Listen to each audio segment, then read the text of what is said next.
मैं जामवंत हूं।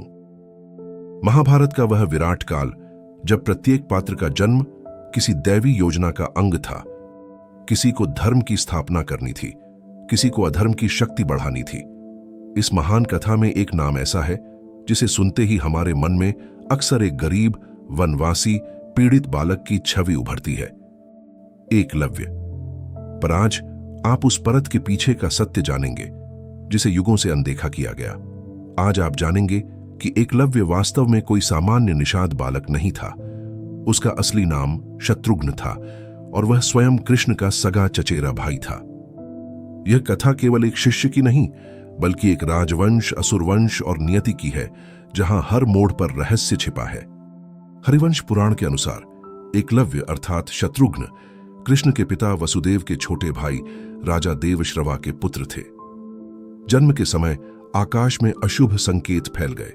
राजमहल के प्रांगण में मौन छा गया, मानो समय स्वयं ठहर कर कुछ कह रहा हो।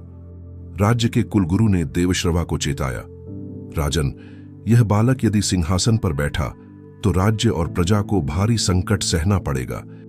इसके जीवन में अधर्म की प्रवृत्तियां प्रबल रहेंगी। प्रजाहित के लिए आपको पुत्र मोह त्यागना होगा। यह स्थिति वैसी ही थी जैसी कभी महात्मा विदुर ने धृतराष्ट्र को दुर्योधन के जन्म पर चेताया था। परंतु धृतराष्ट्र ने इस चेतावनी को अनसुना किया और परिणाम जग जाहिर है। देवश्रवा ने वह भूल नहीं दोहराई।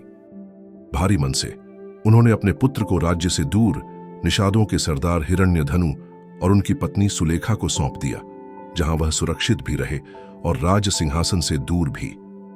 वन और नदियों के बीच, निषादों के बीच पले बढ़े शत्रुघ्न के भीतर धनुर्विद्या का अद्भुत कौशल जाग उठा। वह एक साथ कई बाण चढ़ाकर एक ही लय में अद्भुत सटीकता से लक्ष्य भेदन कर सकता था। यह एक लय ही उसकी पहचान बन गई और समय के साथ लोग उसे एकलव्य कहने लगे। महाभारत केवल देवताओं की कथा नहीं, यह देव और असुर दोनों पक्षों के अवतरण की कथा है। पांडव देवताओं के अंश थे, भीष्म एक वसु थे, द्रोणाचार्य और कृपाचार्य दिव्यांश थे। इसी प्रकार एकलव्य में क्रोधवश नामक असुरगण का अंश था और उसका जन्म अधर्म पक्ष को सशक्त करने हेतु हुआ था। इसलिए वह जरासंध की सेना में सम्मिलित हुआ, कृष्ण और बलराम से कई बार युद्ध किया और अंततः स्वयं कृष्ण के हाथों मोक्ष को प्राप्त हुआ। लोक कथाओं और टीवी धारावाहिकों ने एकलव्य को गरीब, असहाय वनवासी बालक के रूप में दिखाया, परंतु यह सच नहीं। जरासंध की विशाल सेना में निषादों की एक बड़ी टुकड़ी थी और उसके मुख्य सेनापति थे हिरण्यधनु, एकलव्य के पालक पिता।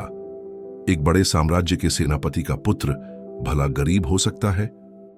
वह वन में अभ्यास अवश्य करता था, किंतु निर्धनता के कारण नहीं, बल्कि क्षत्रिय परंपरा के अनुसार तप और साधना की पूर्णता के लिए।